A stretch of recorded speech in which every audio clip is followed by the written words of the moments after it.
Hey, it's Tori, and welcome back to my channel.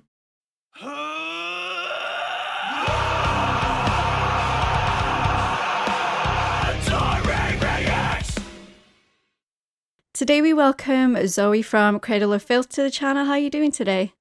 Fantastic. Yourself? I'm doing really good. Thank you for taking the time out of your day to be here and to talk about the brand new album, Screaming of Valkyries, which is out on March 21st via Napalm Records. The band's already had a few singles and music videos out so far. How have you found that general response? I think people are hearing a lot of the throwback echoes that we were trying to put into this album. So that's been really gratifying. I'm kind of an old school fan myself, so I tried to tribute some of the older stuff in these singles, and I realized that other fans heard that too, and that's been really, really wonderful. Yeah. Because I was lucky enough to be able to listen to the whole album, and just going back and hearing those throwback moments was like, oh, wait a minute, they put a bit of this in there, and it was nice to hear as well. So it's good that you pick up on that as well. Yeah, it's been great to hear that because again, like when you're a fan of the music yourself, you want to make the other fans feel that same amount of just nostalgia pleasure. So thank you for saying that too. Yeah. What inspired the title of the album, and of course that beautiful album artwork?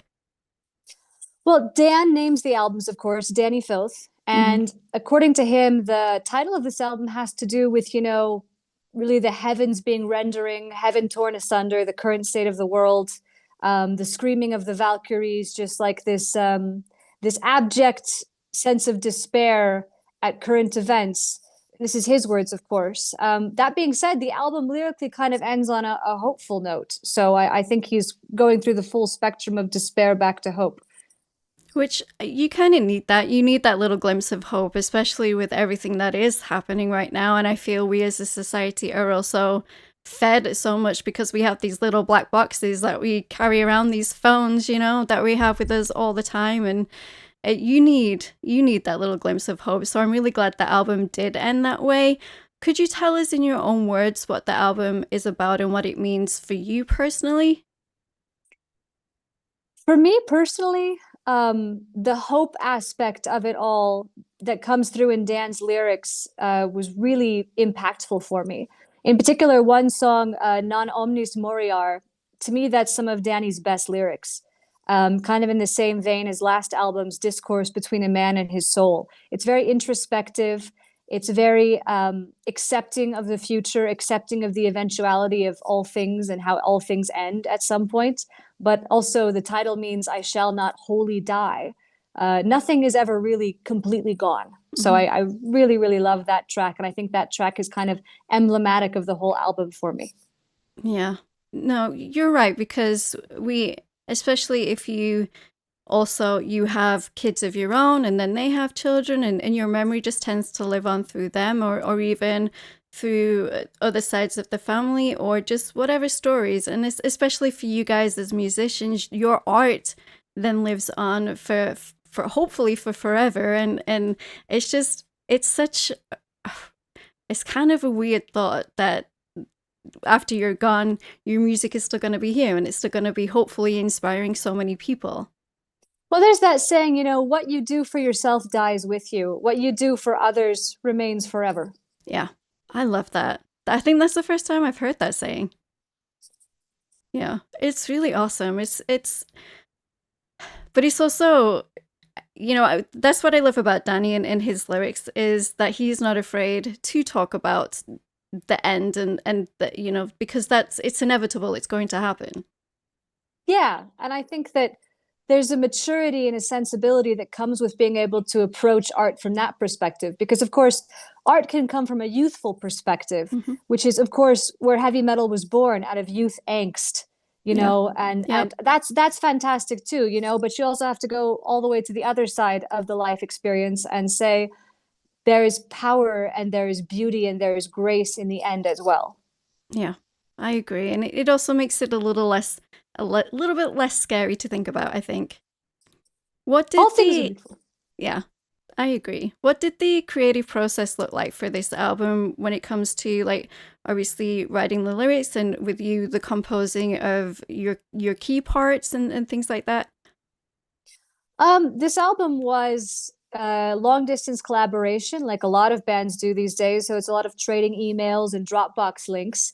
In my case, there was a lot of 12-hour long Zoom sessions with Donnie and Ashok because we were writing together over Zoom, which was quite fun. I'd never used the platform like that before.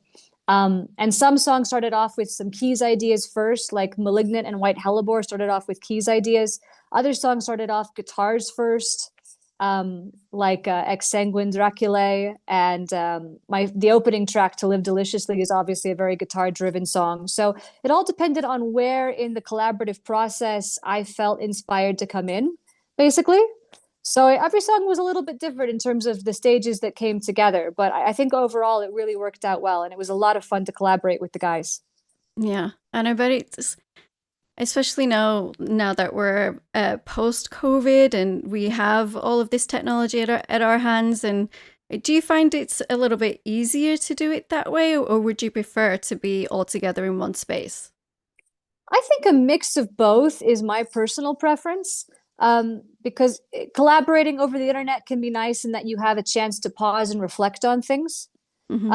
But there's also a lot of fun in all being in the same room together, co-writing. And I think we're going to do some of that on the upcoming tour on the days off. So Yeah. Yeah, it's always nice to be with people, and but again it's also nice, like you say, just to be able to take a step back and re-listen to what you have and go over it with yourself before then getting back with the rest of the members. So like you say, a good 50-50 thing, you know. How do you feel like the band's individual music styles overall influenced like the overall sound of this album?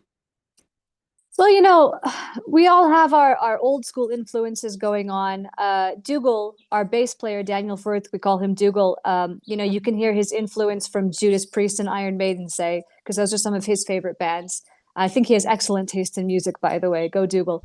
For my husband, Ashok, he's coming from this 80s heavy metal place with the big epic choruses and stuff. He loves Whitesnake. So it's a lot of fun to hear his influences come out and how he writes. And I think Donnie comes at this both from a vintage Cradle fandom perspective, because like me, he grew up on albums like Midian, but also Donnie has this experience with all this kind of modern metal sound as well. And I think that, the variations and the new flavors that he can bring are something not to be dismissed. Yeah.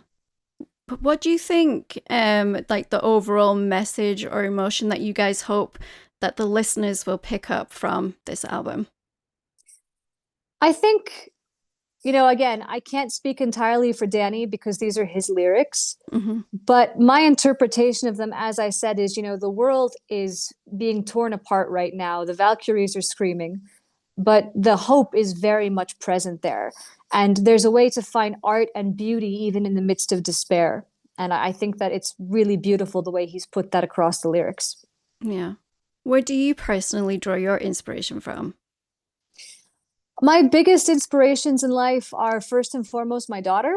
I Hmm. have a 12-year-old, and every day I learn something new about life through her eyes. And beyond that, I'd say my other biggest inspirations are, of course, my husband, who I'm lucky enough to be working in this band with, and the family I come from. Because, like you said, the things we do for others live forever. I'm actually sitting right now at the house my father built for the family, and that also inspires me artistically. Yeah, that's an amazing thing to be able to then you be able to pass that down to your your loved ones and your children. We're part of a chain of of loves. We Yeah. are the I think Nightwish covered this in their latest release, that you are the product of 1,000 loves, and I think that's one of the most beautiful thoughts possible. Yeah, yeah, that whole Nightwish. You speak of Nightwish, they're one of my personal favorites, and just that thought process behind that. It's such a beautiful way to look at life, and just to think about you being wrapped in this like blanket of love, if you will, and from all of your past generations, and then it going moving forward with hopefully you and your children and their children, and so on and so forth. Well, see, and heavy metal isn't scary. Heavy metal can talk No. about this, you know. So, but people, the heavy metal can go deep in that direction, and Dan has done that as well on this album. So I think it's beautiful to see metal able to talk about this. So, what personal experiences or stories, like, I know they're mostly Danny's lyrics, but from your personal perspective, what inspired those? I know, again, not able to speak for our lyricist himself, but getting to know him over the past few years. Um, Dan is actually a very personal person. He's very private. He comes out as this big, larger than life character on stage, but in reality, he's quite subtle. You know, he's got a Mm-hmm. great sense of humor. He's very witty. He doesn't take himself too seriously, which I respect in a person. And I think in his lyrics, it's a moment for him to take that larger than life figure that you see on stage and distill it down to the real human emotion and the reality of his life and the things that he's experiencing and going through in a way that everyone else can share and partake in because we've all gone through something similar. Yeah. I think a lot of metalheads, or at least front leading people, tend to be quite quiet in their everyday normal social standing. I know with my channel, you see this person and you think I'd be super confident in real life, but no, I'm like super quiet. So just like my channel has helped me a lot with my confidence, but if me and my husband are together, he's the one who's going to be talking. So I feel like we tend to relate a lot, so that when we meet these bands, and like yourself, when you're meeting fans and they come up and they're like, oh well, he's not quite this massive like scary figure that you see up on stage, and it's a really nice thing to connect that human aspect to it. Well, that's it. We all have a character that we play when we're presenting our art, or in your case, Yeah. presenting your media, which is your art, but it's good to have the balance of that place to retreat back into yourself as well. Yeah, I agree with that. Speaking of touring, you've got the Chaos and Carnage tour and also your own headline tour starting in June, Summoned in Summer. How are your feelings on both of those? Well, we've got a really heavy tour schedule coming up, but that's good because we've had 4 months off, so time to get back on the road. I'm really excited to be back in the US because it's been a year and a half since we toured the US. I love touring my home country, love seeing my fellow countrymen. Of course, I have friends all over the place here, so really excited for our US tour. And then we're back in Europe again this summer, which is going to be delightful, playing some more bucket list festivals like Tuska Open Air in Finland. So it's going to be a great summer as well. How do you take care of yourself? Because not only is it physically draining, but it's also so extremely emotionally draining too. I had to learn how to take care of myself. And I wasn't always good at it, to be honest. When I joined the band, I did not understand the toll it would take on my physical and emotional health to be on the road so much. And I've since learned how to manage things better. Hmm. I've since learned that, you can't really stay up late. You can't be partying. You can't drink too much. I stay away from the smoker. I don't smoke. I stay away from the smokers in the group.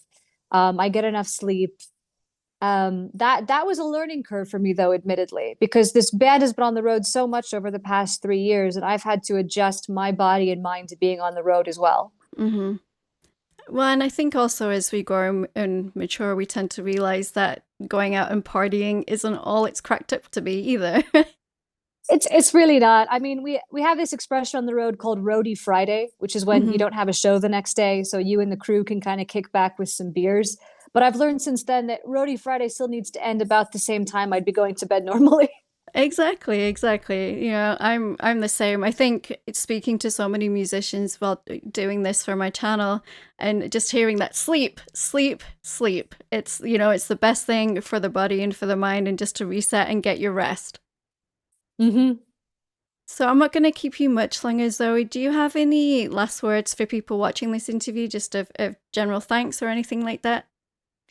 Well, first of all, thank you for the faith that the fans have put in me and the other new kid, Donnie, in particular. Thank you for your faith in helping us deliver the brand new 14th studio album for Cradle of Filth.